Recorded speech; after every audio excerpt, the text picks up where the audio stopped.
do like Xavier Woods and up, down, down. So.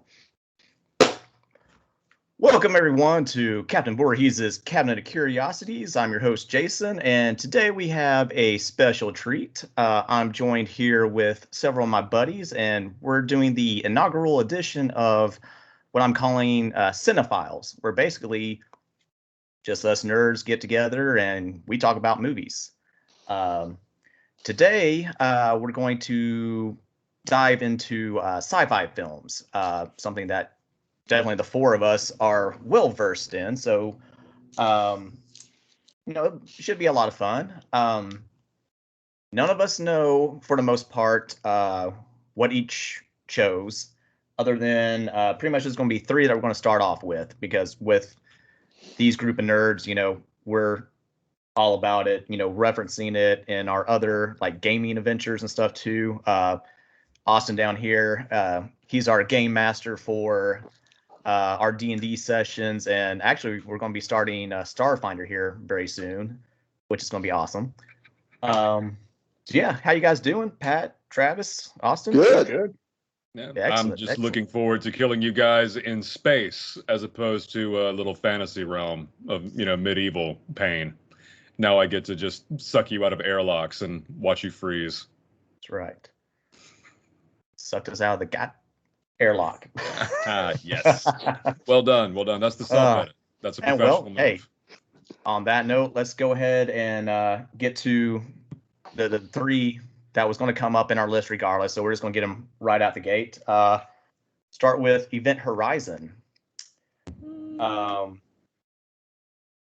Badass movie in my opinion. I'll leave it up to you guys on your opinion on how well it's aged, but I remember, I want to say I was still in high school. It was what, 98 when it came out? 97. So yeah, my buddy and I, we went to see it, and I mean, like, my mind was blown with everything that was going on. It's got a good cast. They kept it nice and small, like the original Alien.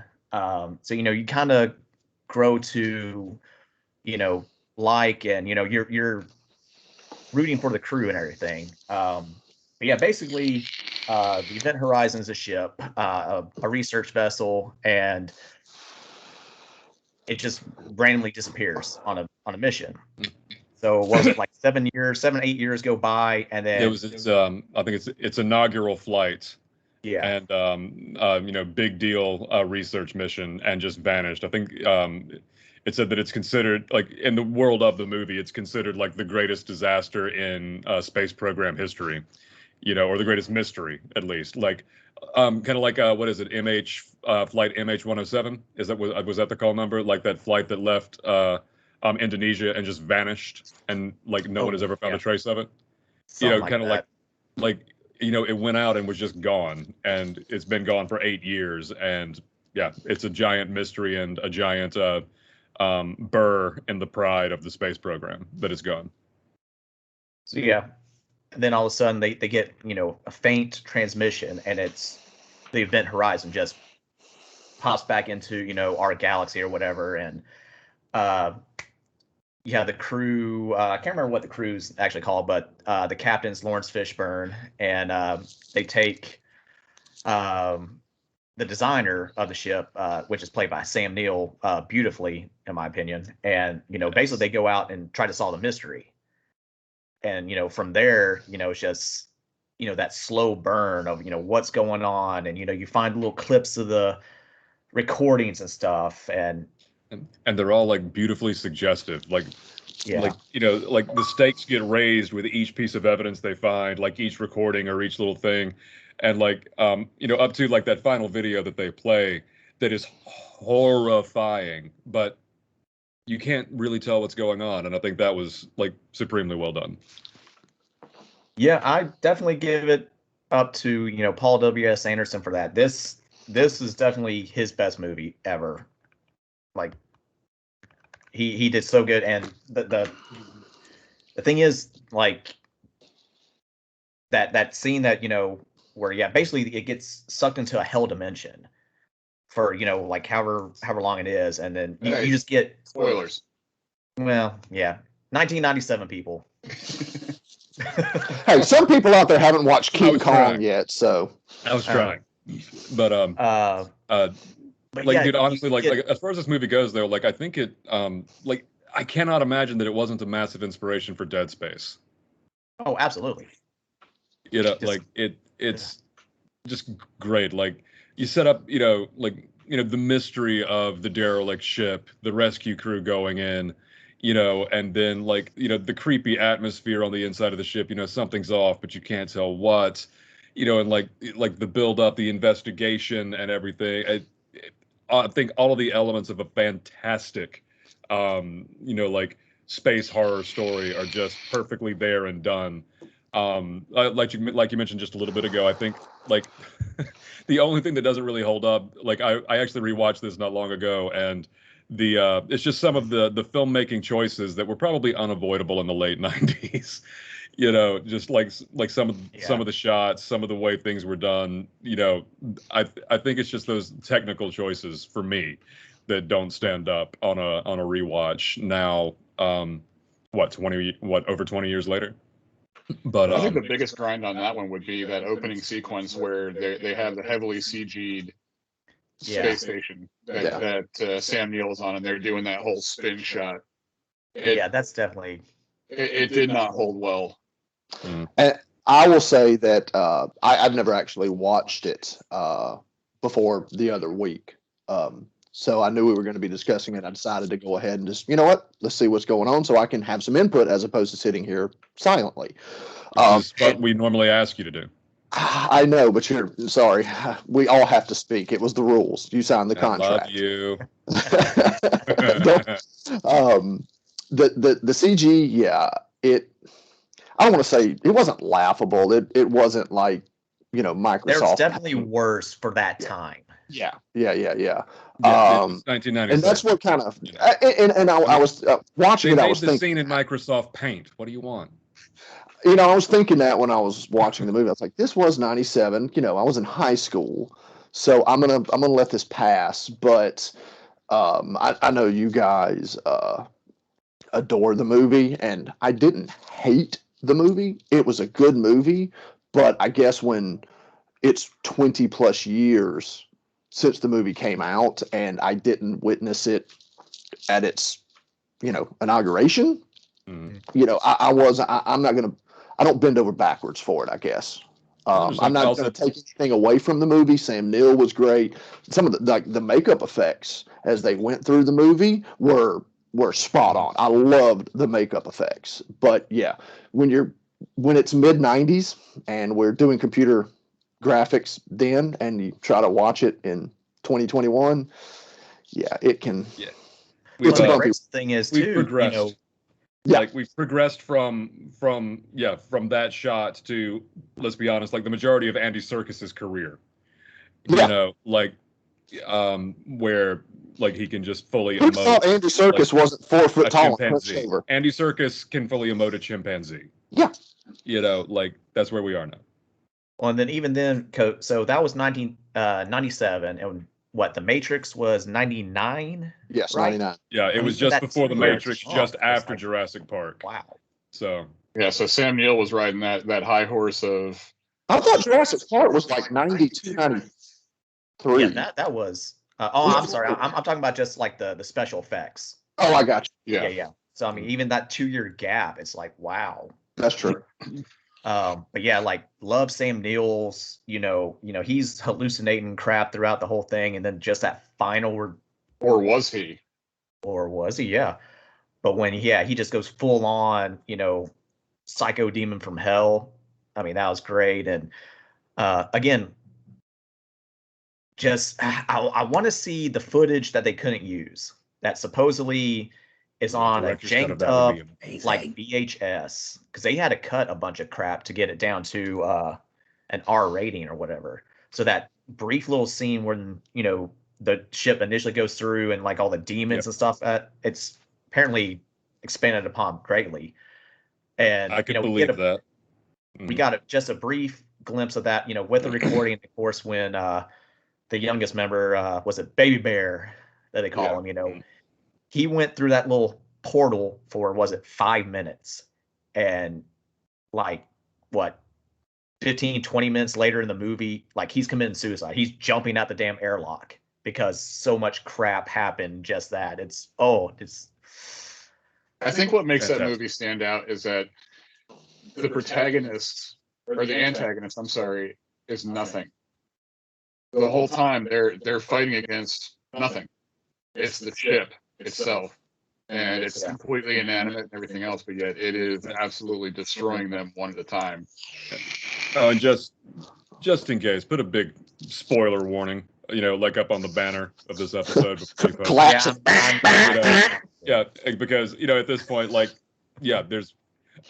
want to talk about the movie. We want to talk about the movie, and we're not going to hide it. Like, dude, yeah, it's a fantastic idea. Like, I love the story, even if some of the actual filmmaking choices don't hold up 20 years later. And to be perfectly honest, how many films, just film choice and film availability, especially if it relies heavily on effects, how many films really do hold up 20 years later? The ones that do, we talk about all the time because that's such an outlier. Like Jurassic Park still looks amazing. Yeah. Terminator 2 is another one that still, I watched it as well. If I hadn't known any better, I thought Terminator 2 could have been made 5-6 years ago. Just the way this movie looks. In 91, the effects, I think we just had our segue, guys. Sorry. We may have. Yeah. But yeah, the effects. James Cameron raising the bar, man. Yeah, the effects of everything, the 2000 going through the liquid metal transformation, it looks great to this day. Yeah, because, I think there's an inherent understanding. I don't know if it's an intentional, I don't know if they really realized what they were doing, but what they did, I think, worked so well it holds up still today, because they used computer graphics with a mix of practical effects, and they did it in the way that works, like Jurassic Park. Those big sweeping shots of dinosaurs, they look incredible at a distance, but when you're right up on it, when there's an eye in the window of the Jeep, that's not CG, because that would look like garbage. The closer you get to something, the more and more it needs to be a practical effect. Yeah. And I think Terminator 2 got lucky because they were able to use 2 sets of twins in that movie. Very true. And also, they also understood that, for those morph effects, that's him losing detail. You know what I mean? Yeah. So the computer effects still hold up today, I think, because of that. It's not, they weren't trying to use subpar, compared to today, computer effect prowess to go for a detailed look. They were actually taking the detail away, making it amorphous, so it still looks fantastic. When the detail came back in, it was them shifting into a real actor. Yeah. And there's my TED talk for the day. I'll shut up. Theater techie. I'll stop it. Well, let's go ahead and go to number 2 out of all of our lists. And again, like I said, we're covering just overall sci-fi. So all the subgenres, whatever. That's open space, just whatever. So yeah, number 2. Again, I have visual aids. I don't know about you guys or not, but John Carpenter's The Thing, and of course, I'm wearing my awesome baseball tee. Still in my. Definitely, it was one of the most ominous and terrifying movies I've ever seen in my life, and still to this day, at 42 years of age, that movie still creeps me out. And I love every. Yeah, it still absolutely holds up, because you're talking about practical effects right there. Oh, yeah. I mean, and that's when practical effects are done right. It makes or breaks a movie. It really does, because. I mean, there's a reason why we still love Star Wars this late on in our lives, because so much of it was practical effects. Yep. So yeah, done correctly, and let's talk about how much those films were messed up when he went back and put computers into them. Well, that's a totally separate video. Yeah, completely. But no, dude, the Thing is literally one of my top 5 favorite films, period. Because so many things are done so well. in it, like, but like just like the creating the atmosphere, man, like putting you into a blizzard, at an Arctic research station, and like you're it's shot so well you can start to feel the cold. So even like before they start to show you like the really horrifying things, you're already kind of like bundling up in yourself, just like, oh man, I can feel that wind, this is killer. And then when everybody starts wondering what the thing is, this mimic, it's brilliant because everyone's wearing heavy winter gear and you can't tell who anyone is. And that's the beauty of it too. Even now, I mean, how many times I couldn't tell you how many times I rewatched it, let alone you guys, and you still don't know who actually gets taken over when and all that stuff. It's just Carpenter knocked it down the damn There park. are moments where they scare it out. Granted, maybe there may very well be like an established like track of the thing through that staff. I haven't put it together. I've tried. No. I know the Xbox game, I can't remember if it came out on PS2 also. They kind of tried to do, a little thing. I definitely don't want to say anything about the ending because again, it's open-ended and you still, messes with you. But basically, they made a choice there and then ran with it for like the end of the game. It's like, well, okay, I can see it, but still, too, it's just so much better being, that ominous. And again, just like Alien, just like we're talking about Event Horizon, that small cast that just makes it even more, you're even more invested because you want them to, pull through this. And then, all that gruesome shit starts happening again.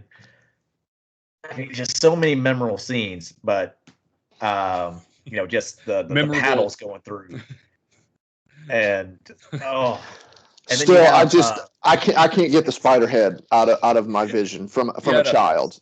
That thing is disgusting. But also, like, dude, the spider head, still like, it's the main image. But I think that's the main image that sticks. But I think like the moment that got to me most as being a kid was the blood test scene. Yeah. Oh yeah. And like, but like, I mean, dude.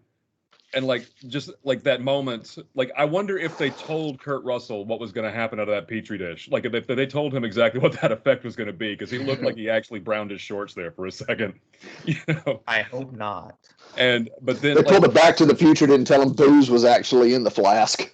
Right, dude. And then like just the thing that happens next, just like that guy with like a completely emotionless face, just like the way he starts to shake, and then that couch just starts to raise up.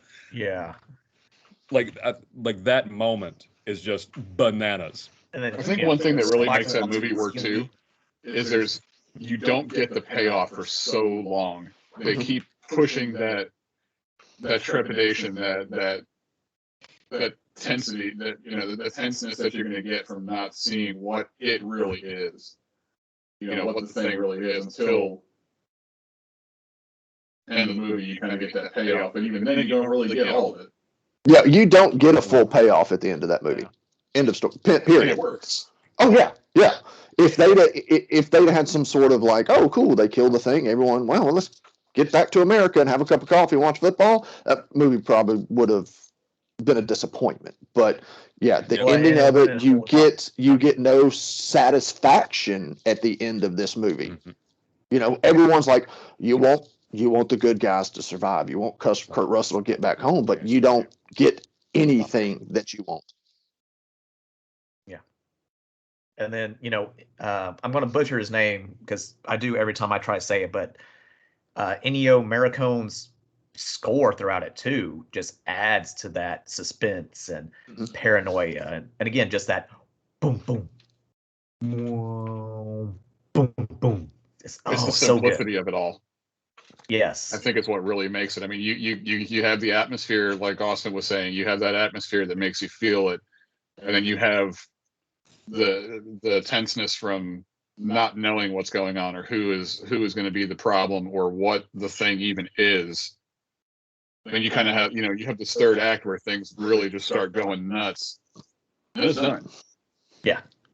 With really no that roller coaster whatsoever. on it, and you're. Yeah. just along for the ride. And then, unless anybody has anything else they want to add. Wilford go Brimley on. without a mustache. That's all I'm saying. Still to this day, have trouble with that. Oh, and of course, our group definitely, we can't leave out Star Trek. Yes. Love this movie. I didn't see it. There was a what did you hold up and I couldn't hear because everyone was like, ah! Starship Troopers? Oh, yes. Yeah, absolutely, yeah. Have you guys read Heinlein's book? No, I have not read the book. It's good. But I need to know more.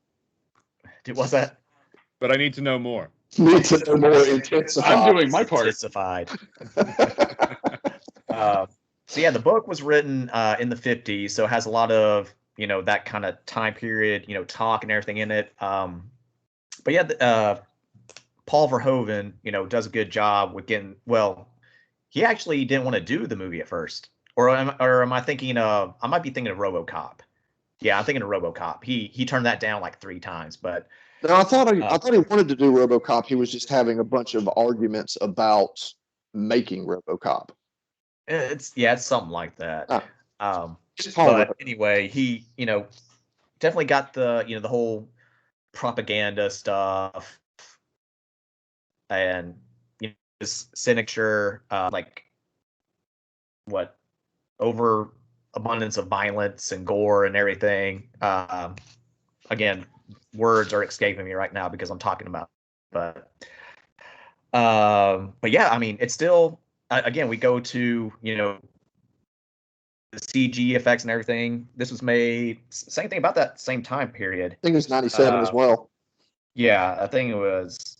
I can't find on here, but again, just the bugs moving and the ones flying around and decapitating and coming up from the ground and stuff. Just it looks good.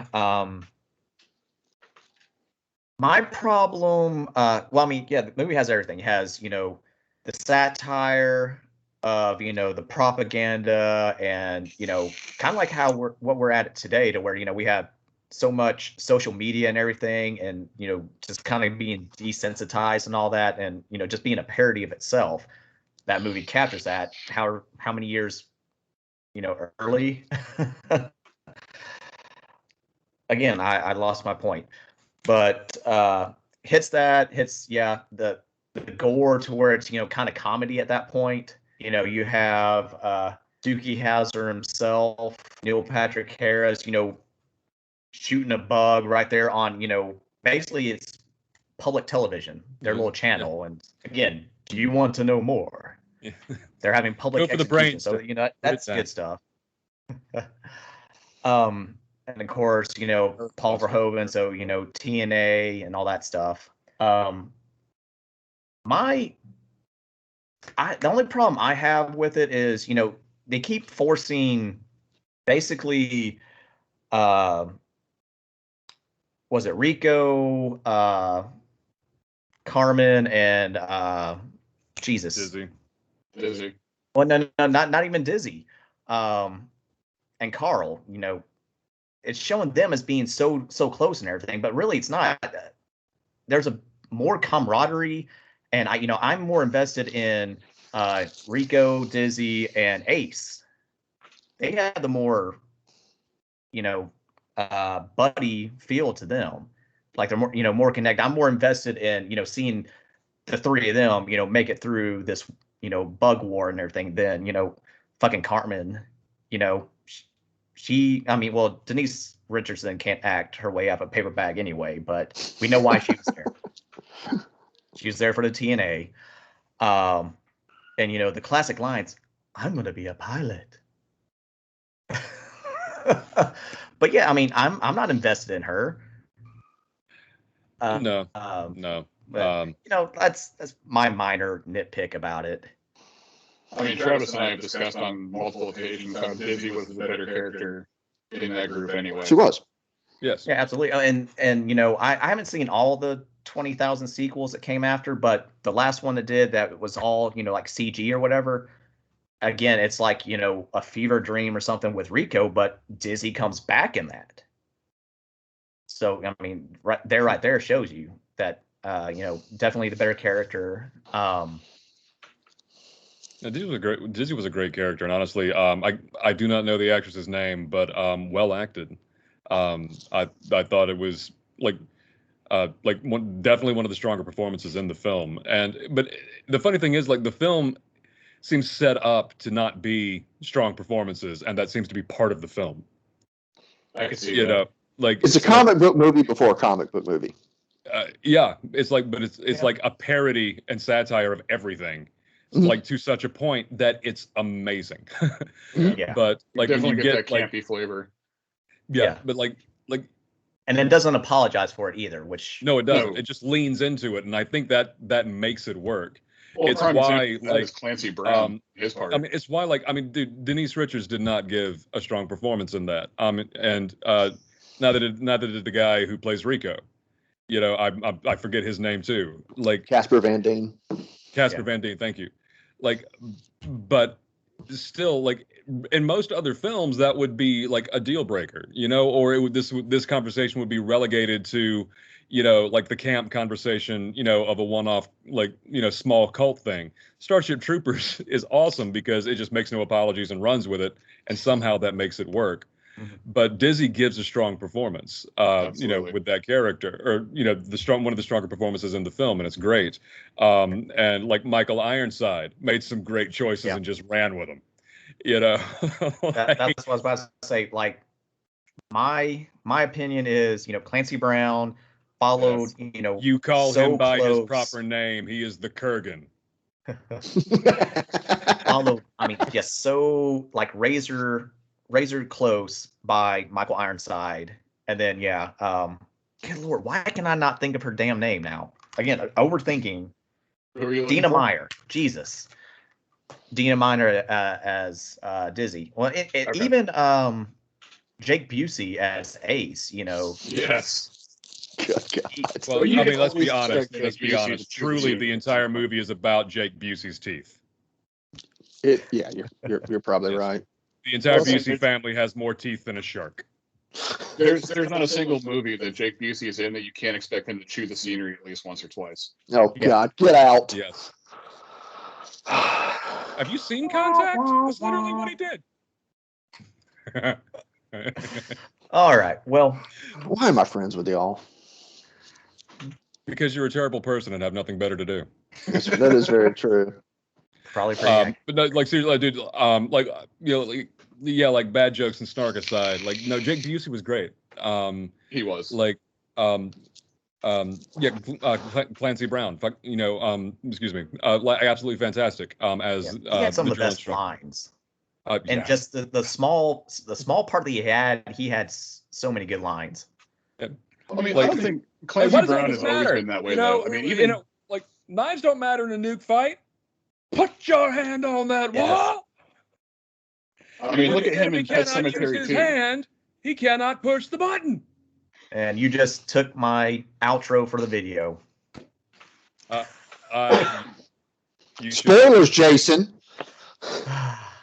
Yeah. Like I said, I'm still using it because if a movie's in my head, it's always there. It's always there.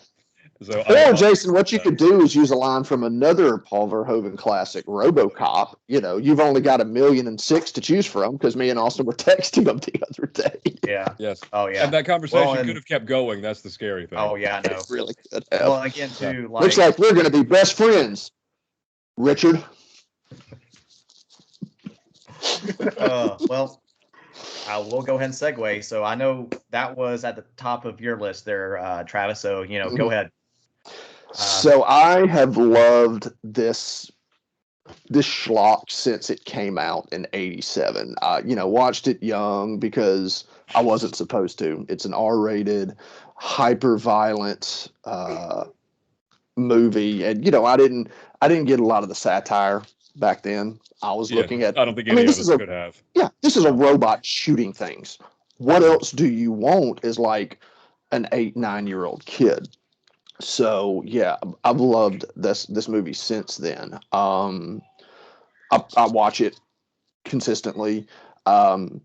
got the Blu-ray release that added the 45 seconds of violence that they made him take out to not get an NC-17 rating. Which, I was about to ask, what year did we actually get that version? I don't remember when that version came out. I know I've had it for quite a few years now. Yeah, because kind of same thing. I always saw it on like TNT or TBS or whatever. So heavily edited. Yeah. This is what happens when you find a stranger in the Alps. So then, monkey fighting snakes on a Monday to Friday plane. Here we go. And you're like, okay, of course there's the cussing, and they did cut out some of the blood and guts, but then like when I saw the extended for the first time, I was like, holy shit. And I mean, like, even, again, it's supposed to be satire. It's Paul Verhoeven going overboard like he always does. But even then, like, I started feeling kind of dirty and stuff too, just because that opening and, he's just getting hammered. And, even though part of that was a puppet and stuff too, you see the anguish on. I remember being very queasy. Sir Peter Weller. Yeah. Yes. I being queasy and almost being like scared as a kid watching that, because you're in an abandoned warehouse. Your partner is down and it's you against 5 other people, and you're like, there's no way these guys coming out. Now, that was the point. Bobby had already gone flying. Thank you. I didn't know if Bobby could fly. But spoiler alert. As I'm watching this as a kid, I'm just like, you get this heavy feeling over you. He's not going to make it out of this alive. Now it's actually that's a good point. But as a kid, you're just like, yeah. That's like really 10 minutes into the movie, right? Like everything, like you're realizing that the hero's not going to make it. You turn back the first 10 minutes of the movie. That's awesome. That's awesome. Yeah. Actually, like we were talking about a little bit, like in the last podcast we recorded together. Like, it's like whenever you take something and like amplify it, beyond all reasonable being, you get either horror or comedy. And I think there's really no in between. Exactly, and I think that's what Verhoeven does.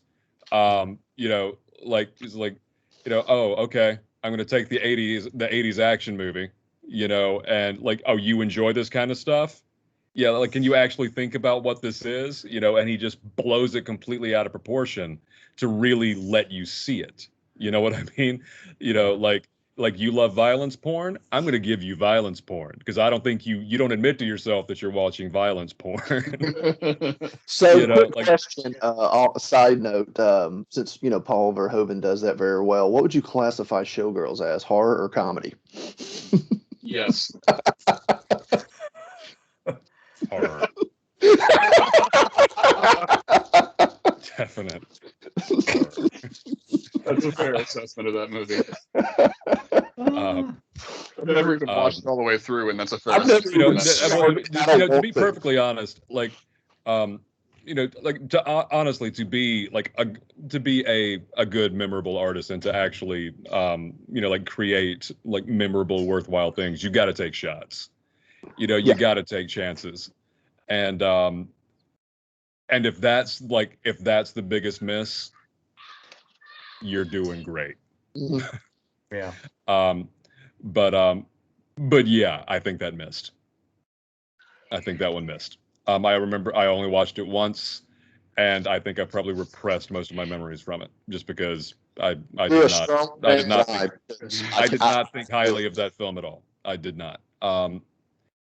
I think I saw what they were aiming for. I think I saw what they were trying to do and achieve, and I was like, okay, I get that, but I think it's a big miss. And I'll leave it at that. It was something. But yes, horror. I'm going with horror. That's again fair assessment on that movie. But dude, RoboCop is so amazing on so many levels, man. Like besides everything that the director seems to have done with it. And how many aspects of like everything it just parodies and makes fun of. Everything from the decay of middle America, because it's all in like a post-apocalyptic old Detroit for all intents and purposes, but that still has, of course, it's this one area that has benefited from the shining, fruits of technology and futuristic progress. And that is, of course, run by an evil, all-consuming corporation. Which actually isn't it kind of the board of directors that went that way? Because the head guy was actually not too bad. The old man compared to Dick Jones. Yeah. Remember, this guy was still pushing Ed 209s and come on, man. Did you really just defend the head of an evil OCP? They were all scumbags because, Who gave RoboCop permission to shoot Dick Jones? There we go. But yeah, dude, so many things are good. Like the work that Peter Weller did. It's literally, there should be a plaque on the Hollywood Walk of Fame, Peter Weller best best robot dance ever. I cannot gush about RoboCop enough. It hits all the jolly points. Just the sheer joy of watching insane action movie excess, because it does that in spades and really better than anybody ever did it. The gnarliest squibs that have ever been used. Yeah. One-liners. I think the only thing that tops this movie for one-liners is probably The Last Boy Scout. You know I'm right. The Last Boy Scout seems literally to be a script where they just sat down and were like, hey, can we make a movie where every line is a mortal one-liner? I don't know. These are some good cigarettes. Exactly. So I'm a lowlife. $500 is $500, Mike. I'm going to stop. Somebody else talk, because I will literally stop. All right.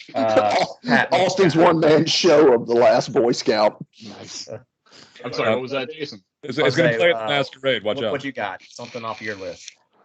So my list, I'm going to go with a lesser-known one. James Cameron's 1989 The Abyss with Ed Harris and Mary Elizabeth Mastrantonio. God, I've never actually seen that all the way through. That's the first time he made Avatar, and it was better. Absolutely. It is, top-notch acting from Ed Harris, but then again, when do you not get top-notch acting? Ed Harris is one of my personal acting heroes, man. I love him.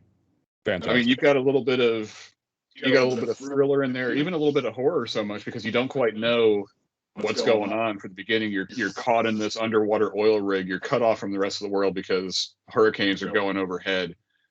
And come to find out, these hurricanes and everything else are actually the offshoot reason of what's happening underwater to begin with. So it's got this whole cyclical thing going on where you are constantly wondering what's happening, what are these entities that they're finding. And it just strings you along this entire movie until the very end. And even then, the very end kind of kicks you, especially if you watch the theatrical release, because it did not have the extra ending that you see now in the director's cut, where the movie, kind of like The Thing, it just kind of stops. Like everybody's okay, but that's it. But it doesn't make nearly as much sense. I don't know why they cut that from the theatrical release. Truly, I would have to imagine it was for time's sake. They were probably trying to fill time slot and keep the majority of the story. But it really did kind of gut, the point of the film without that footage. I love that it's been restored in the director's cut. Same, and I love the fact that I have it on Blu-ray with that ending. The movie's complete and it's intact. And still to this day, and I'm sure you guys can agree with me on that, the worst part of that movie, and I mean worse by making you feel terrible is watching Ed Harris in that deep water diving suit. Dude. The water is pouring in around him, and he's just sitting there like, okay, he's cool, he's good, and then all of a sudden it just boom. I mean, it just hits, and he is freaking out because he is trying everything in his power not to drown in this breathable liquid. Mm-hmm. But then you take it they ratchet it up one step further by sending him down this practically endless trench. The Mariana, basically. Yeah, and he's running out of oxygen. He's sitting there next to a nuclear warhead, accepting his fate, just sitting there typing on his little arm messaging thing here, and he's just like, are you kidding? I'm getting misty just remembering, like, and the way it's shot, just it's a sliver of light. Because he's like one finger poking at that little keyboard. You've got the shot of them in the control room, and it's just coming up one letter at a time. Yeah, and it's absolutely just gut-wrenching in every way. And you can see that he's like accepting his fate and everything else. I'm getting misty. Fuck. Well, then, also, which could be, like the time restraints that you alluded to, Cameron put the crew through hell making that. Because I want to say, what was it? Mary just about drowned in one of the scenes. Yeah. And, just that kind of thing. But, is that a scumbag thing to do? Yeah. But then the results that he got. So yeah, the movie is, I mean, I really don't think there is a bad part of that movie. I mean, everything is played really quite well. Because the funny thing is, like, this movie, there's enough to gush about that we haven't even gotten to, like, some other really notable aspects of it. Michael Biehn is genius in this film, dude. Yes. Like, it's one of Michael Biehn's, like, strongest performances, man. He's great. He's menacing. He's absolutely menacing. And that scene of him under the table talking to them, and he's just sitting there slowly cutting his arm with that knife. Oh, dude, just him, like, that sound of the chain. The he's chain sitting hoist. there. Just, but unlike something like Tombstone, where, like, Johnny Ringo is just there the entire time, and, like, you do not like Johnny Ringo except you recognize just how much of a, like, badass he is. Like, his character in The Abyss, like, it's almost like a fall from grace, because, like, he's a good guy when he shows up. He's a bit uppity, I would say. Yeah, like, you can tell that he's definitely. I know. Like, they definitely set him up as that metaphor, but still, like, he's like, yeah. I think it's more of a fall from grace, and it makes it tragic. Like, there's a bit of a tragic, like, bent to that character in The Abyss that it's great. It's really well done, I think. And they really do put Ed Harris through the ringer in that, man. Like, because, like, you didn't even mention, like, letting his wife drown in that submarine so he could save her life. Like, that shot, because, like, you just see his face, like, in the suit, and, like, like that shot of just her hand on the side of the helmet. Yeah, like, absolutely perfect.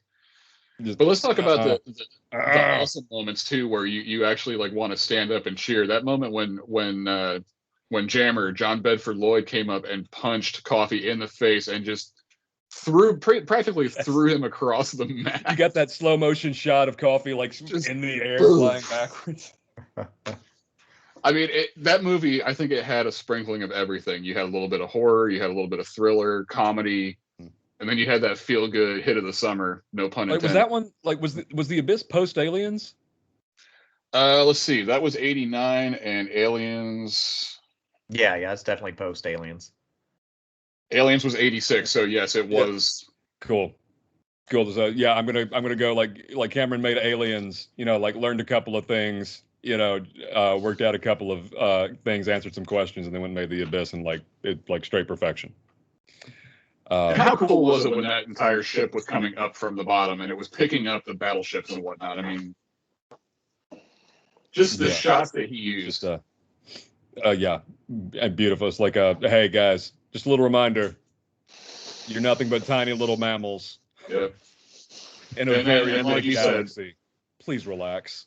With them adding in that last footage of that tsunami coming in across everywhere. And then slowly going, okay, all right. I have had so many good times just imagining that. you know, like just like I remember like that it blew my mind, like the idea of it when I first watched, like that footage, and just like I don't know, man, like imagining things on that grand scale are just something that I enjoy.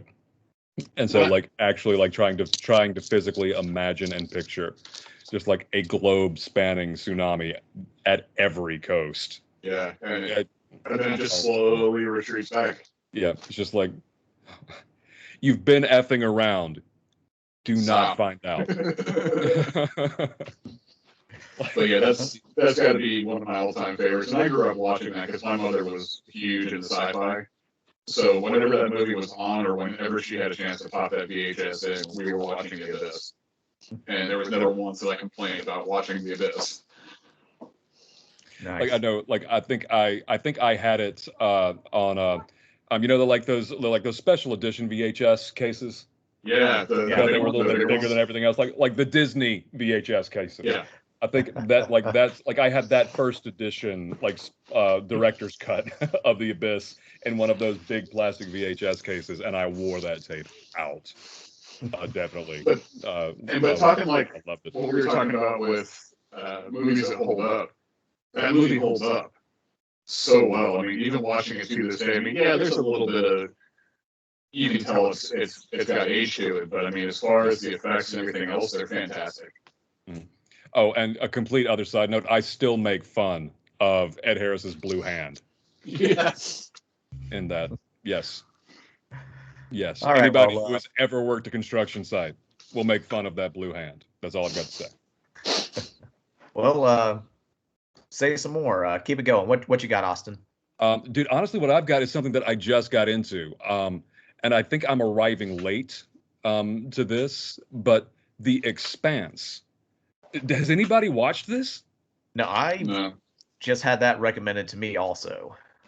Dude, I'm 5 episodes into season 1, and I am completely hooked on The Expanse. The Expanse is incredible at the moment. I'm full into it, and what I've seen so far is amazing. Like, they have created basically the Starfinder world that I want to create for you monkeys. Like, it is it's expansive, it's believable. Like, there's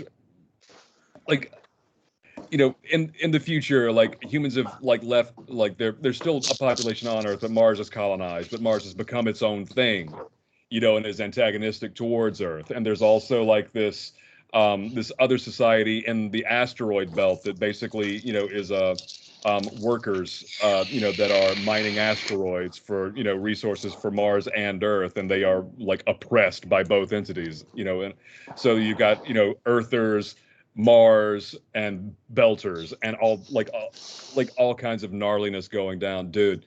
And it's great. I just watched The Expanse. That's what I'm on right now. I'm completely obsessed with it. Really, if we weren't recording this right now, I'd be sitting with a cup of coffee watching another episode of The Expanse. I'll go to Travis. I'll think of something that I could actually know enough about to converse about. Also, where can we catch the Expanse at? It's on Amazon Prime. Yeah, it's on Amazon. It's on Prime. If you have Prime, it's free Prime viewing. And I discovered this just a couple of days ago, and it was actually recommended to me by what I actually will talk about, a podcast, Androids and Aliens. Check it out. Yes. One thing I love about sci-fi is that sort of like horror, it's a genre that is so expansive and can include so many things. I highly recommend listening to the Androids and Aliens podcast. If you've ever been interested in tabletop gaming at all, it's a genius show and expression of sci-fi, because they create a world that's great. These guys are really good improvisational actors, and they fully role play everything. So it's a great, enjoyable show for that. Also, it's a wonderful exposition of improv, because literally, there's no script. They have a loose outline, I guess, of what they're doing, but with dice rolls and choices that players make, like literally they're making this up as they go, you know. So like that improvisational aspect of anything is very impressive to me. But check that podcast out; it's great. Movie wise, the thing that I originally intended to talk about was the movie with Sam Rock. I know. Once again, I know. Moon. Do we need to leave for about 10 minutes? I can have a private moment. I can. Moon with Sam Rockwell. Yeah, I'm sorry. Okay, I'll stop. You have me self-conscious about how much I'm talking right now, so I'll shut up. Okay, well, I'm going to take the baton here. I'm Thank going to bring up Sometimes you have to something stop. that Pat loves. Jason, I'm sure you've seen it. Not sure your opinion on it, but I know Austin, me and you back in high school just randomly picked a day to go to the movie and said, "Hey, let's go watch this," and then we walked away like confused and maybe slightly aroused. Dark City. That was on my list. Yes. Okay. That's yeah. You know what, Jason, it's on your list. I'll let you start this. Well, this is another one. I was late to the party watching it. So, again, this was 98. 98. That sounds right. Before The Matrix. And so I saw it a few years later, and at the time I was like, what the hell am I watching? I didn't really get it. Oh, hey, there's Riff Raff. And of course, Kiefer. But then I came back to it. And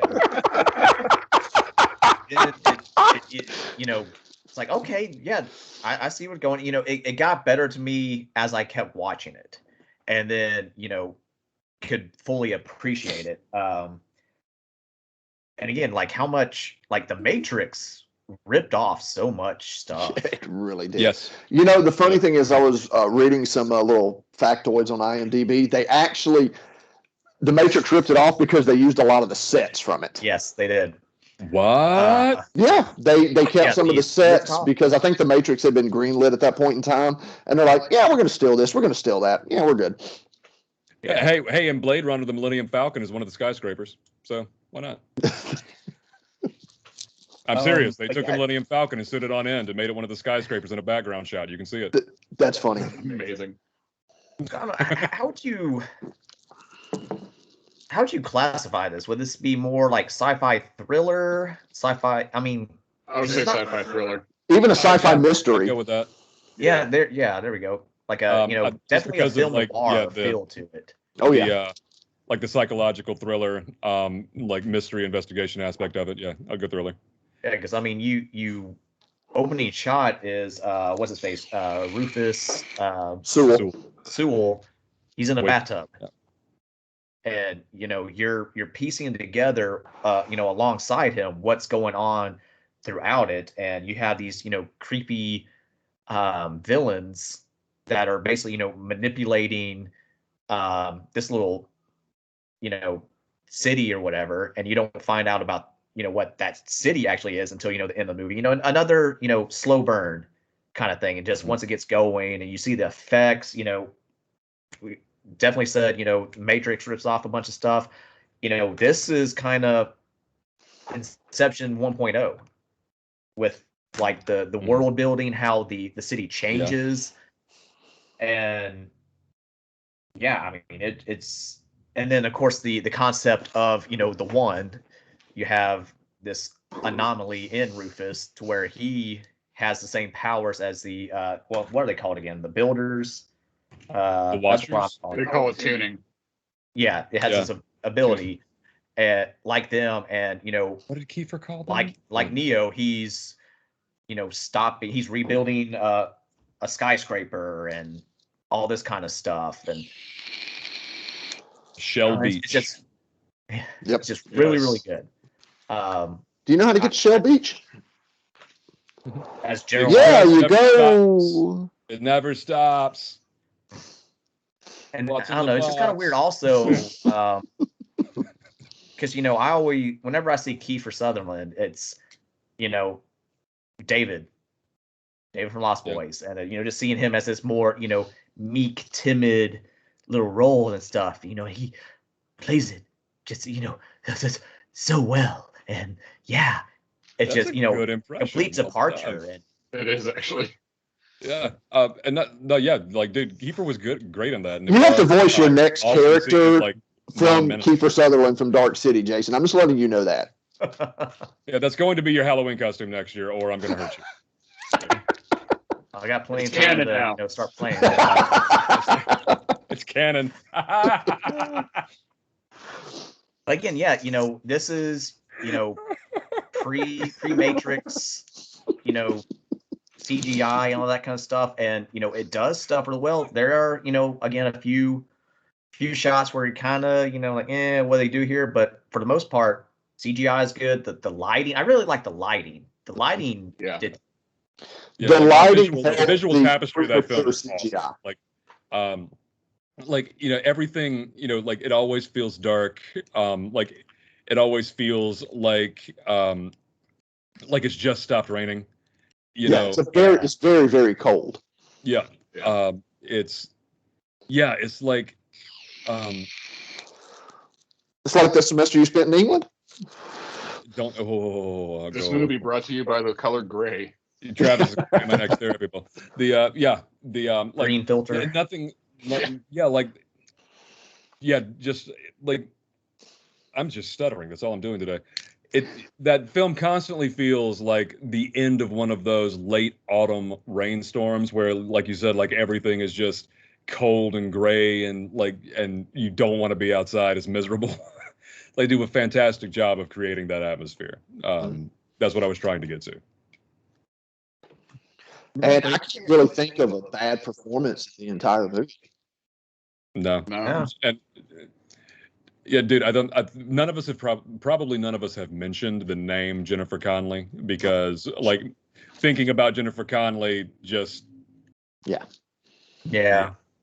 Jennifer Connelly is now, and since The Labyrinth, has always been on all of our lists. Just the only celebrity crush I've ever had. And speaking of Jennifer Connelly, the style they gave her in that movie was it was gorgeous. There's no other way to put it. She was absolutely beautiful in that movie. The fashion she had was outstanding. Having her as the lounge singer, man, it was The only thing that would have made it better is if it was actually her singing. They did do a voiceover for that, but still. Oh, okay. Yeah. But sorry to ruin somebody's fun. They pulled the movie. How could they? No, dude. So many. Literally, Dark City is great because it's a one-off thing. It really seems to be like its own standalone thing, like almost like an original idea. Like it's just like in the midst of all this other stuff, like suddenly, boom, it's just here and it's off to the left. Just in its own weird little spot. And just it's just great, man, and it's weird and it's open-ended in a way. I know, I remember reading reviews, that were like, "What is this?" and we don't get it. It's what? How does all this even exist? And I remember Travis and I, I read this review to Travis because I was like, "Do you get this?" Because I don't get this review because it seems obvious to me. Mm-hmm. And Travis and I were both like, "Yeah, dude, how does this reviewer not get this? It just is its own thing. Just accept it on its own terms." And I think a lot of people can't do that. I know, it seems like it was an original enough idea that it messed with people in a lot of ways. Yeah. It didn't build off anything that came before in a way that was comfortable enough for anybody to process. But it's just a great movie, man. It exists in its own sphere and it makes sense in its own sphere, and it's perfection in the sci-fi realm. I mean, it really is. It's just a fun movie to watch. And it actually makes you think a few minutes. Yeah. Mm-hmm. I think it's a great thing about just question your assumptions. Period. It can also make you. Are we on an alien spaceship? Have we been kidnapped by weird little pale aliens? It can also sometimes it can make you question your existence. Yes. Because actually, for a while there, I was like, how can I just randomly connect Dark City with the existence that we have here? That was a fun few days of thinking. And the answer is yes. Yes. That's a good headspace. Hey man, college was a really fun time. Yes. What I remember. Well, I'm gonna keep that kind of going on. Again, like I have a stack of stuff, and just kind of picking and choosing based on what obviously you guys choose, and how the conversation goes. But there was something on my mind a moment ago that I have lost. Damn it. I'm sorry. Talk amongst yourselves. Yep. I'll give you a topic. Donnie Darko. I was going to bring that one up, actually. Okay, I'm going to make a confession, guys, and y'all can go ahead and start yelling at me now. They can yell at me, too. I haven't seen it either. Yeah, okay, good. I'm not alone here. Well, I've heard great things about it. Everyone tells me I need to watch Donnie Darko, but I just haven't. Well, I mean, I was late to the party on this one, too. And then, again, well, I'll ask your opinion, Pat. Theatrical or directors? Having not seen the director's cut, I will have to default to directors or to theatrical. Thank you. Director's cut for me. So yeah, it adds footage. You can kind of argue back and forth whether or not because adds some footage in, so kind of explains a little bit more. So that part, I do like that, but what really gets me also is with the director's cut, they switch the music up too. So they add different tracks and everything, and that just makes it so much better. So that kind of concerns me because that movie did have a fantastic post-punk, new wave / gothic new wave soundtrack going on for it, which is what drew me to the movie in the first place. Yeah, well, it's set in the 80s. So yeah, again, great casting choices throughout. I want to say they right off the bat cast Jake Gyllenhaal as Donnie, and then like he lobbied to get his sister Maggie to play the sister role, because he's like, hey, we're siblings, we already have that. What better way to have that camaraderie and that bickering back and forth than to actually have your own sister on the set. Exactly. Like, again, the beginning of the movie, it's just doing these, slow shots, showing you the town and everything. Donnie is in the middle of the road. You just, how do you get there? Explains, he has, he sleepwalks or whatever, but, you immediately go to the dinner table and, he's arguing back and forth with, Maggie, and it's, calls her a fuck ass, and they're just going back and forth, and why don't you go suck a fuck and whatever. You can't, I mean, yes, you can fake that to a degree with other actors, but just because they're related, it you buy it like that. And then it's great too because Mary McDonald, I'm butchering her last name. She's the mom. It's, we're not having this conversation at dinner. Of course, she has a wine in the hand, and, they stop. And then just a little sister, it's what, give or take 10, 15 seconds, is, what's the fuck ass? And, her dad just cracks. It's so good. The dad breaks, and it really does add some good comedy to to that particular situation. I mean, it was funny to begin with because it was a very believable argument between brother and sister, for one. Yeah. And then you have that, which is just the icing on the comedy cake right there of, okay, that just nailed it home. So yeah, this is a period piece. It's set in the 80s. And again, they do a great job, just like Stranger Things and some of these other movies and other, shows and stuff we talk about, hitting that aesthetic. Gets the music, his younger sister, Sam, is part of a dance troupe, and they go on, Star Search. It hits all this stuff.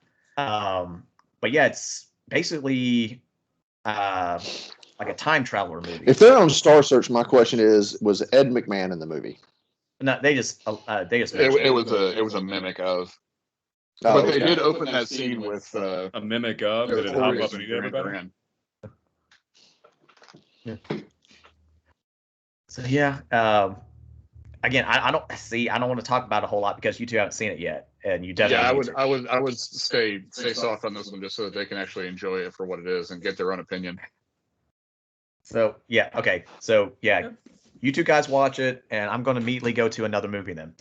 I've got one if you got a second that I think deserves some time on this list is we're going to go to Ridley Scott and his 2015 adaptation of Andy Weir's book, The Martian. Okay, so should I Thank leave you. again? Because I still haven't seen this. That's okay. I haven't seen or read it either. Oh, dude, read that book. Read That's that book. what Yes. everybody's Oh, yeah. I've never. The only thing I'll say, I'm sorry, no, Pat, you brought this up. Go. I'm no, sorry. okay. I'm being I that was guy. going to say that this is one of those movies where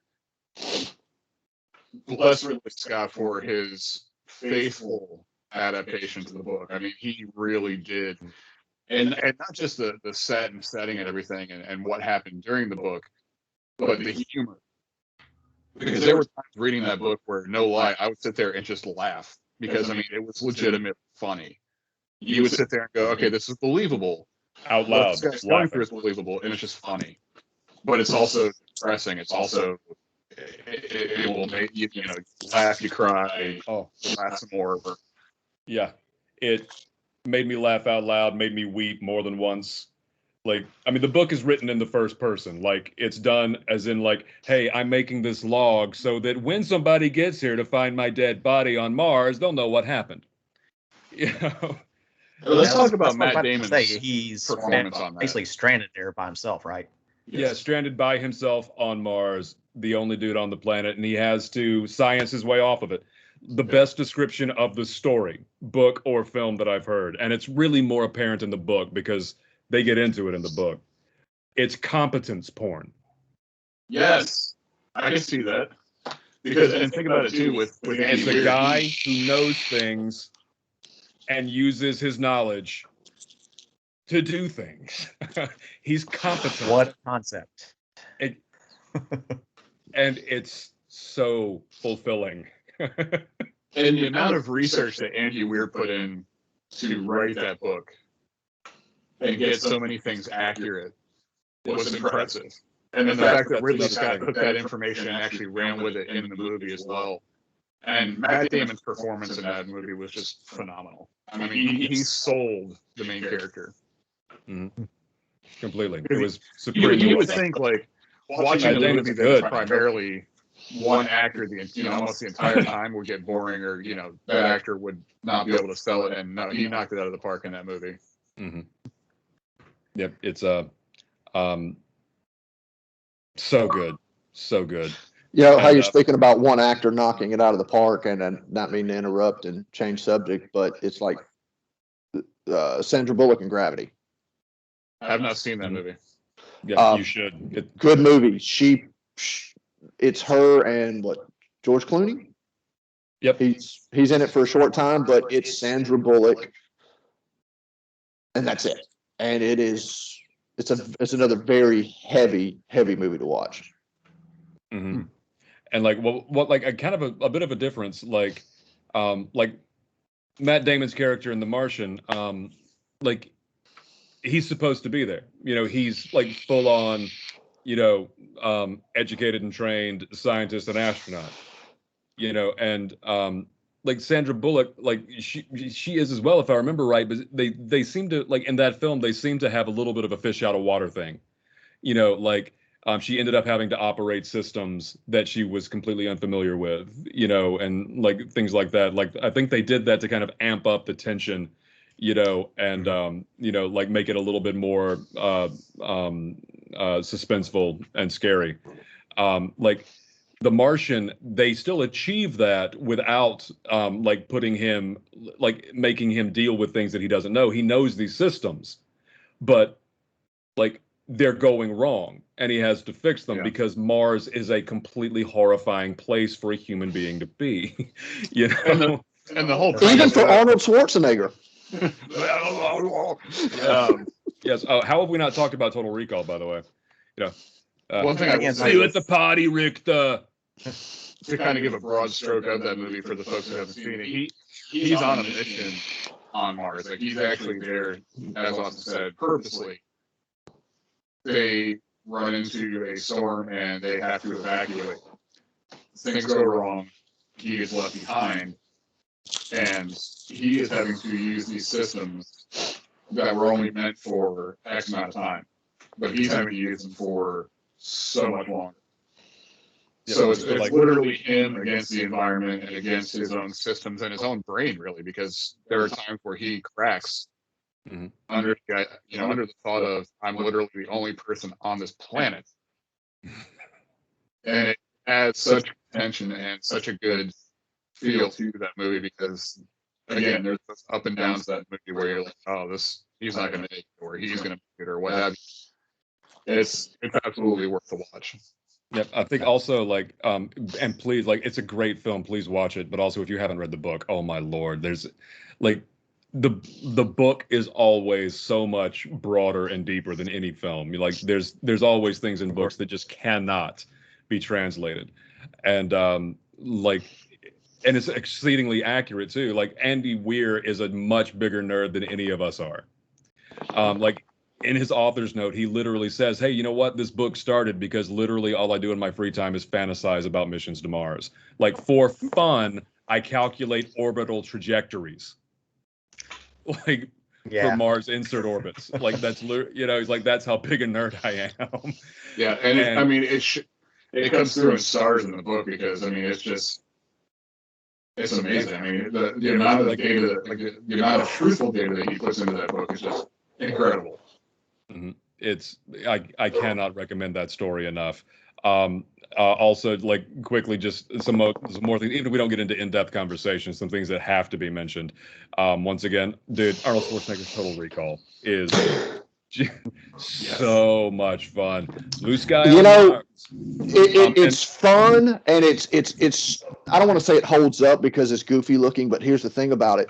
That was like one of the last movies to rely mainly on practical effects, and that's why I appreciate just about every second of that movie, because we could pop it into a computer, or we can just put a fat suit on Arnold and make him look like a woman, or have his eyes bug out by air pressure. Weeks.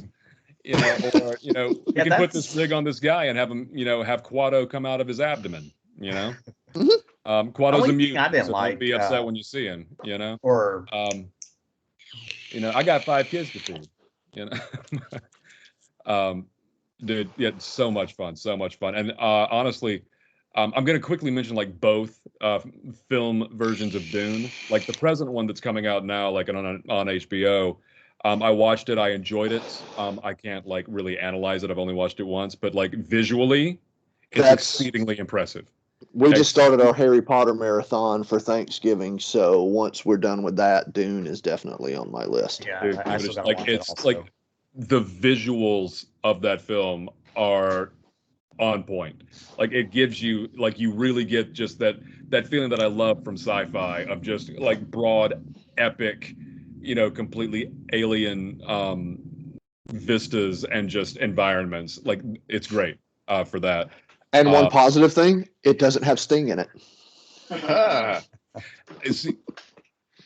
Okay, so we can crack on Gordon all we want to crack on. All I want to crack on him, but like honestly, like even like. No, I'm just talking. It doesn't have Sting in it.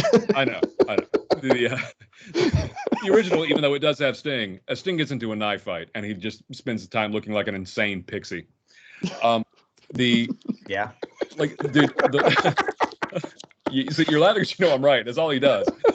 But dude, like that film is great. It's also hilarious on a number of different levels, just filmmaking wise, because I feel like 80% of the dialogue in that movie is all internal monologues. And that went through. I like this development. The worm spice. Is there a connection? Like, it's hilarious for the internal monologues, but dude, the original Dune film adaptation is a lot of fun, man. A lot of fun. It's fun, but I just everyone on here knows how much I enjoy Sting or the Police in general. So I had to make that quip. But also, I mean, it's also fun to quote. I still enjoy looking at people. Like, your name is a killing word. And that guy, I will never know that actor's name. He's the werewolf pastor in Silver Bullet. That's all he is to me. I love that guy. Muad'Dib. Your name is a killing word. Stop. Don't look at me. Talk amongst yourselves. Why is no one stopping me? I'm not going to stop until one of you guys speaks. One other thing too. I could be speaking. I'll go to next movie then. All right. I'm gonna go with John Carpenter's They Live. Another. Never seen this one. Is that not a modern documentary? Really? Yes, it's so. Rest in peace, Roddy Piper. Yeah. Yes. It's a great movie. It's based off like a short story. I can't remember the name of it. But basically, again, it's sci-fi, so it's aliens are basically running the world and kind of pacifying us through TV, media, and all that in general. Consume, obey, breed. Stars Roddy Piper, President Keith David. Thank you. They're the main two throughout it, and so I mean, just again, John Carpenter, he does the music, he hits all that social commentary so well. And it's got probably one of the best choreographed alley fight scenes in movie history. It's 15-minute amazing. alley They're fight. still hitting each other. Yeah. I mean, you feel President David is punching the ground where Roddy Piper lies right now. Yep. And the thing, and speaking of that too, like whoever did, the makeup design for that scene, I mean, because like at one point, he drops, he back body drops Keith David, and you see, a rough spot on the back of his head where, hey, if I scrape the pavement like that, that's what's going to happen. So yeah, just, epic 15-minute alley fight that, South Park pays homage to in Cripple Fight. I mean, pretty much scene for scene, that fight mimics this. Dialogue and everything. It's so good. And yeah, I don't know. Again, you haven't seen it, Pat, so I don't want to say too much, but I mean, like the alien effects look great. I totally want that mask because it's awesome. And then of course, Piper's awesome ad-libbed line, I've come here to, kick ass and chew gum, and I'm all out of gum, and just so I'll let you borrow it, Pat, but you got to give me my copy of Evil Dead back first. It's been 3 years now. No promises. Yeah, we all do that. Dude, one thing that you may not, a film you may not know that I want to mention. I loved this one as a kid. I just remembered it. My dad had a copy. The Hidden. Do you guys know this? I've seen parts of it. Okay, well, it's Cal MacLachlan. Starred in the first Dune, and of Twin Peaks fame. Alien bounty hunter chasing, an alien outlaw. They come down to Earth, and of course, Earth is not prepared. I like that film. I haven't watched it in a couple of years. I rewatched it a few years ago, and it's still fun, at least nostalgically for me. But I would advise checking that out if you get the chance. The Hidden. Blade Runner, the original, is iconic and amazing. And dude, Rutger Hauer. Oh, that monologue at the end is still one of the absolute juiciest, best things I've ever seen. Honestly, honorable mention for me real quick to Pitch Black. Dude, I enjoyed that movie. Yes. That was a fun movie. To me, I dug Pitch Black, and then I will not be able to live with myself. I'm sorry, go ahead. I was like, definitely watch it on 4K if you can, because once you get to his shine vision and stuff, just those purples and red and stuff. I bet that's gnarly in 4K. Yeah. Dude, and story-wise, dude, that's a awesome story. Can you imagine somebody as they're sitting around writing this movie, oh yeah, dude, he gets sent to this gnarly underground prison planet thing, and how do you survive that? Dude, he polishes the insides of his eyeballs. So he can see in the dark and dude, this kill you with kind of thing. like it's there's so many fun ideas in Pitch Black. I like, and once again, President Keith David. It's amazing, and I would not be able to live with myself if I did not mention The Fifth Element. Yes. Yeah. Yes. And dude, just The Fifth Element. That's all I've got to say. You know, it's hot. Like, dude, Corbin. And this one, everybody, it was absolutely so perfect, so perfect. And by the way, complete side note, dude, there is a girl in my son's first grade class named Lilu. I just found this out 2 days ago. Amazing. nice. This one doesn't need a discussion because it's been done to death and we've all seen it. But you know, just like Austin said, how are you not going to mention it? Back to the Future. Yep. Well, again, I will say, you know, this is the first of probably several videos on. Oh, we have to watch all the Back to the Future movies and talk about them. Oh no! Oh no! Why they? Oh no! Crack the whip too much. One that That was a gigawatt. One that I would like to drop an honorable mention to is Nick Castle's 1984 classic, The Last Starfighter. Oh, Yes. oh, hey, don't you? Yes. Yes, also yes.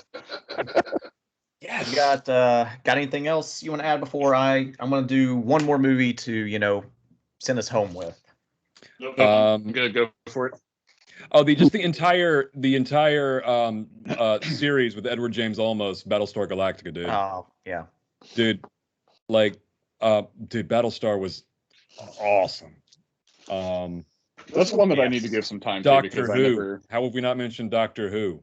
Well, For just personally, No, I don't care never about ending Doctor Who. gonzo sci-fi. Gentlemen, if I may, The X-Files. Hmm. How have we not mentioned the X-Files? We grew up with that. That was 90s. That was gold. Yeah, Um, that was my life for however many seasons that was on. Because again, my mother, 27. something like that. like I enjoyed the still watch it. X-Files. Like, dude, I my like the first brother, 2 seasons, and then after that, I dropped off big time. So my I mean, brother that's got into when it I'll heavy. probably He go loved back and, you know, go down the line and. I love The Next Generation when I was when I was in my formative little teenage years. I mean, I prefer that to the original. So do I. Like although the films from the original, I prefer to the Yes. films from The Next Generation. There be whales here. I remember one show that was years and years ago on Fox. I honestly can't remember the name of it, but it only ran for one season. But Firefly. basically, huh? Firefly. No, not Firefly. This was obscure. Quick rundown. Future screwed up. Back in time. Where they go back like millions of years ago. God damn it. Are you talking about the Magic School Bus? Is Miss Frizzle involved in this? What's happening? No, oh God, you're killing me now. Because what's his face? Jerry O'Connell was a star of it. Oh, now it's. I have. Yeah, I just remember it ran one season on Fox. No, and it was a few seasons. It was. I mean, yeah. We I might never think think about like the same thing. 3. Oh, damn you, Travis! That's gonna bug the crap out of me until one of you looks it up. One of us will probably just scream it out here in a little bit. Right when I say, okay, you know, in video, whatever, just. That's sort of be like the ending of Sopranos, then. Oh. All right. Well, while one of you guys look that shit up, all right, I want to end the video with a bad sci-fi comic movie, Dread. Yeah. Oh no! That was on my list. I can't see the cover. Which one? Yes, you should watch that movie. No, Dredd was the newest one. Judge Dredd was the original. So Don't watch the original. Don't. I mean, unless I am the law. Well, I like Judge Dredd just because, you know, again, we're 80s babies. We grew up with all that camp, and it's yada yada. Definitely. But did you just hold up the Carl Urban one? Yes. Yes. Mhm. Okay. Got you. Yes. Because Judge Dredd is not a Dredd movie. Judge Dredd does not show his goddamn face. Mhm. And that's all you see. You see Stallone the entire time. That's not Judge Terra Dredd. Nova. Oh, see, that's not the one I was thinking of, but yeah. You were thinking of Sliders, Well done. probably. Yeah, Sliders, it's yes. IMDb. Yeah, it ran for one season, 13 episodes, 2011. Yeah. Awesome. Yeah, I was thinking of Sliders. But yeah, Dredd, again, that's when I should have saw in theaters. Again, growing up with Judge Dredd and all that, I'm like, I don't care about that. And, It's that was better than the Sure. original. Yes, Oh, yeah. absolutely. I mean, dude, if you want Stallone sci-fi, you got to go Demolition Man. Demolition Man is a Yeah. classic. Yes. Yes. Absolutely. God, there are too many Urban, films. I mean, like there are literally too many. This is like a 10 episode series minimum oh, that we're talking about here. absolutely. And again, Yeah. but yeah, like Carl Oh Urban. no, I have to watch Demolition Man again. Why Yep. not? Would you please Carl kill was him? It's perfectly, really starting to piss me off. He is perfectly cast for it, and I want to say, didn't he actually kind of lobby for it? I know he's been lobbying for a sequel ever since, and the fans have too. Dude, they should get it. Like, I don't know any of the backstory, of Dredd, but dude, awesome. Like, that's an awesome dungeon crawl of a film, Yeah. man. Oh man, I'm sorry, I always forget this actress's name. Talking about Lena Headey. Yes, Lena Headey. Oh, dude, she was so good. Yeah, She I mean, was. just so playing good. that cold Character. What was that character's name? Mama. She plays that in Game of Thrones also. She's on this side of that cold calculating person. Mama is like the other flip of the coin. Just Yeah, that was Cersei at the expressionless. end of the series. Yeah. And just that soft spoken. She gives a a command, and her people follow it without question. She doesn't have to raise her voice or anything because she will, beginning part of it, spoiler again, she has 3 people skin and drop down 100 150 stories. But yeah, story, and just flats right in the middle of this community. But before she does that, she drugs them hardcore. so that time takes extra long, because that's just the kind of sadistic, evil woman she is in this movie. Like, yes, that's obviously I think the most memorable moment of the film. Like, and it's beautiful epic. too. Like the effects when they take the drug's called slow-mo, and she's in the bath and she's doing the water, and you see like the colors reflected in that. And I the mean, trails even of like light and everything. Yeah, and then even the grunginess of the mega city, and oh shoot, was it Paradise? Was that little That was apartment tower or whatever? Sci-Fi. I mean, even in its grunginess, it's still shot beautifully. And yeah, you have Judge Dredd taking out the rookie cop. Her first big assignment to assess if she even becomes a judge is this huge clusterfuck. And you're on a thrill ride ever since then, because they shut the place down, and you're in that gauntlet. You're in Thunderdome. And what this movie reminded me of was actually watching The Raid. Mm-hmm. Yeah, because this was what definitely post Raid. I want to say it was post Raid. Yes. Yeah. So yeah, The Raid was a fantastic movie. If you haven't seen it, by all means, go watch that movie. But yeah, I mean, again, like Carl Urban plays Dredd to a T. He grew up, I think, with the comics also from was it something AD was what published Judge Dredd, and he lived and breathed the character. Again, you see the most you see of his face is at the very beginning as a silhouette when he's putting the helmet on, and that's it. It's that's all you see, and that's all you should see as Judge Dredd. And he's that, I mean, he's a bastard. He's, a drill sergeant, so to speak, and, the law's the law. No, completely dehumanized and impersonal. Yeah. I will say that Olivia Thirlby did a great job on her role as well, alongside Carl Urban. Anderson. Yes. I Very mean, much so. And her storyline was actually did add to the movie. yeah.